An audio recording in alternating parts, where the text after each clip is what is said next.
Yada that I mean, man. It's Peezy Alligator, you dig? And I want to make sure we give a shout out to Vuulm. We want to make sure y'all downloading and stream loading from that platform. They out here and they helping all the independent artists out. Skirt! Drip, skirt, skirt, skirt, drip. I'm the dripper, more hated than Jack the Ripper. Why they be talking down all of my name? I get a kilo, I sell the whole thing. Started out with a easy, I was stacking up greasies. Nobody wouldn't believe me, but now it's college degree me. Now this is the story, now tell me where I begin. I did 4 years on the fucking team. Jumped out the pin, now I'm trending in. They thought I lost, but I'm winning in. OPM come see me, she tried real far to come meet me. I'm the one, her secret. I only hope that she can keep it. Like I'm the one, I'm the one, I'm the one, look at me. I cooked the dope and I got degrees. College boy walking this whipper street. I made the honor roll in the streets. I'm faded. Papa Xanax and go to the matrix. I had on chains and I know they was hating. She's rubbing on me, I told her be patient. Fashion, I'm slaying, my kick super saiyan. Step in the room and I'm coming a man. Peezy is my artist name, and I'm from Oklahoma. I'm a musician. You dig? I put a lot into my music because, you know, it comes from the heart. I wrote a lot of my music while I was incarcerated, so I definitely put a lot in it. And so Peezy is my last name, starts with a P, so that's where the P comes from. And then the alligator, you know, I always kind of been real snappy, so people kind of know, like, you know, I snap, you know. I had a 10-year sentence and I served 33%. I ended up serving a little bit over that. I ended up getting in trouble. So I did like 4.5 years on a 10-year sentence, and I came home in 2015 and I enrolled in college. And so ever since then, I've been embarking on my journey for a degree, a bachelor's degree in international business. Well, I always have did music, and music was a big part of where I'm from. I'm from a town called Lawton, Oklahoma, and my community is Lawton View. And, you know, it's a ghetto hood, just like anybody else's neighborhood, you know. But we always did a lot of freestyling and doing a lot of music. And so when I went to prison, that was what I did to fill a lot of my time up. I mean, I got books and books of lyrics that I have yet to record yet, because, you know, when you do that amount of time, you got to find something to put your mind into. I mean, because it's not every day that you get to talk to a family member. It's not every day that you get a letter. And so music for me is what carried me through my journey, you know. Growing up in Oklahoma, it's cool, but, you know, I kind of feel like we don't really get our shine like we should, you know. I mean, it's a lot of talent out of Oklahoma. And with the addition of the Thunder, the basketball team, we're getting a little bit more looks, you know, because we got Paul George, we got Russell Westbrook, so people are giving us a little bit more looks. But before that, you know, people weren't really looking to Oklahoma for artists. It was just all mainly sports, you know. Only thing people know is the Sooners. Sooners or the Oklahoma State Cowboys. Well, I love Lil Flip. I love Lil Flip. He's a freestyle king in my book.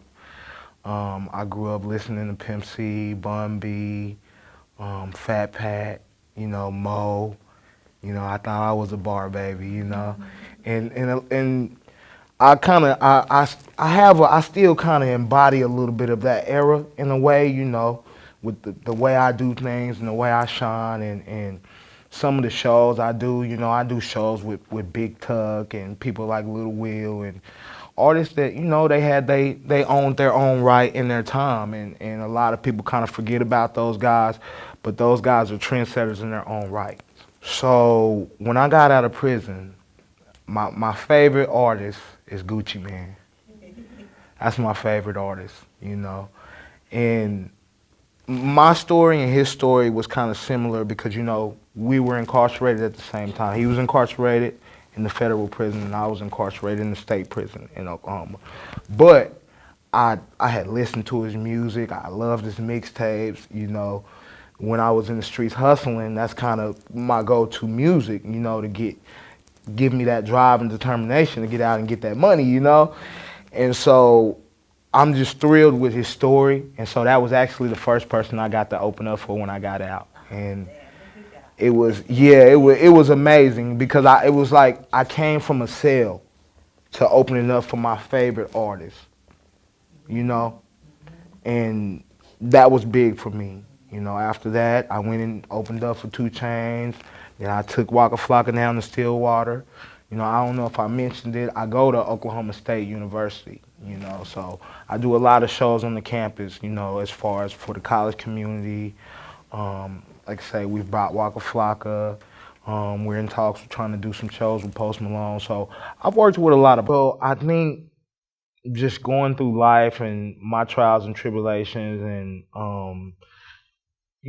going to prison made me a better person, and it made me a better person because I actually had time to sit down and think and realize that I got to be responsible for my decisions and the decisions I make. And if I want to be successful, it's up to me to be successful, and it's up to me to be a responsible young man. And so I never wanted to be back in that situation. And even now, that's what drives me. I'm kind of like running from it. I never want to return back to it. So I go as far away as I can. As you see, I'm here in Austin, Texas. Well, I get a lot of people don't believe I'm from Oklahoma when they listen to my music. They automatically think, oh, he may be from Georgia, or then when they see the haircut, they say, is he from Texas somewhere? Like, that's a South Side fade. Like, we know what that is. And so for me, growing up in Oklahoma so close to Texas, I just have a tremendous amount of respect for that culture. And I DJ Screw, and just I go all the way back. I can sit up all day long and talk about Mike Jones and the Slim Thugs of the world, but I feel like I embody that, but I still fit in with the young culture. And the thing for me is, what people don't understand is when you go to prison, it preserves you. So what you want to know, I went to prison when I was 21 years old, and I didn't get out until I was 25. And I actually had an earlier incarceration before that when I was 18. So most of my adult life, I've spent in prison. And so what that done was that preserved me. Kind of like when I got out, it was just, I was still kind of young in spirit and young at heart. So I'm with it. I listen to the Little Babies and the Gunners, and, I'm drip too hard too. But there's a lot of people that can't, they don't transition well with the new genre. Honestly, I feel like he's in a situation to where, obviously, I don't condone snitching and telling on your partners, because that ain't what we stand for in the neighborhood. I mean, when I got caught for what I was doing, I went and did my time. I didn't tell on nobody. I took my time. I actually had 3 10-year sentences, but they were ran concurrent. That means I'm serving them all at the same time. And I was young, like he was. I was 21. And they hit me with a trafficking, and they were trying to give me 30 years, and they gave it to me, but they were trying to give it to me outright, and I knew if they would have done that, I wouldn't have got out till I was like 50. So I identify with his situation, but at the same time, you got to keep it real. Like, if that's what you live your life in the streets, that's what you're about, that's what you promote, you got to hold ride to the end. I mean, it's a sad story because he had all the talent in the world. And I do believe that people got to learn how to separate 6ix9ine, the artist, from Daniel Hernandez. You know what I mean? My music is kind of like I look at my music catalog as like a highlight reel, because most of the things that I rap about and I talk about are things that I lived, I done, I've been involved with. And fortunately for me, I was able to go, do my time, come back. And so it's not like I can be charged with anything again. So I can rap about anything that I want to that I previously served time for. So for me, I rap about it, but I also make note that I am a college student and that I did change my life, and that you do have to separate the artist from the actual person, because if you don't, you wind up in a situation like 6ix9ine where you don't know who you are. You have an identity crisis. And now you're faced with some real life stuff and you don't know what to do. And now you told on your friends, and then you got the people that say, well, those same friends were the ones that were going to kidnap him. Those same friends were threatening his family and trying to harm him and stealing money. But he immersed himself with these people. So you have to choose who you are around. And see, that's what I learned. I was gang affiliated and all that. But when I got out, I realized how many of them people sent me letters. You know, how many phone calls, how many care packages did I receive from these same people I was willing to put my life on the line for? And so I don't discredit anybody. I don't talk bad. Like, you got the blue faces and the people that live off, I'm a gangster, I'm this, that. That's cool, you know. But I just know that I lived that life and it's real life consequences. So while I'm promoting my music, you will hear some things about that allude to that. But you're also going to know that, hey, I'm a college student now. Thing. I mean, the one thing that I took note of is that as an independent artist, you have the keys to your own success. And what I mean by that is, when you're independent, you can't sit around and wait for people to make things happen for you. You have to make things happen for yourself, whether that be via investing in your craft, investing in your promotion, you know, shooting some music videos. See me, you know, I do my own events. Like, I open up for people, and I done shows that haven't been part of my events. I got a concert in Oklahoma City, April the 19th with Boozy Badass. You know, that's not my show. I'm just opening that. But you have to supplement those with your own stuff. Like, you know, you're opening up for Boozy, and then how about in 2 weeks later, you rent you a venue, and you do your own event, and you bring some local artists out, and you spread the wealth. Because it's a lot of hate going on nowadays amongst artists, and nobody wants to give anybody a hand up. Not realizing that hand up could be the very person that turns a lot of fans onto you. So, I mean, we have people in the industry that are younger than us and are talented. And they may know more people. They may be in a different market than us.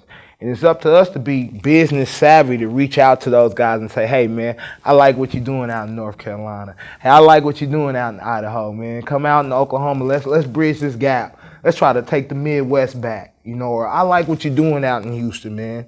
You know, how can I be a part of that? And it's not always about what a person can do for you. You have to assert yourself. I mean, I had to put gas in the vehicle. You know, I had to work hard, save some money up so I can even afford to attend South by Southwest. This is an investment in my career. And this is my second year in a row. And a lot of artists, I see them, I tell them, like, you know, what are you doing?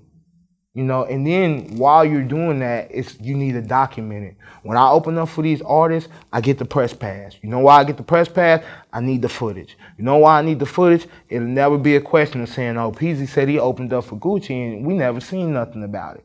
You're going to always be able to see the footage, you know. And that works well for me because I can document it. I come out, that same footage, I take it and I splice it and I come out with documentaries. You know, I come out with speaking about stuff that I went in with prisoners so people can see through my eyes, through my window. You know what I mean? They can really feel like, okay, this is a person that we can identify with that literally came from nothing and now he's on stage with the greatest acts. So, well, you know, going into the future, I really want to empower a lot of youth to, I want to try to see my first degree.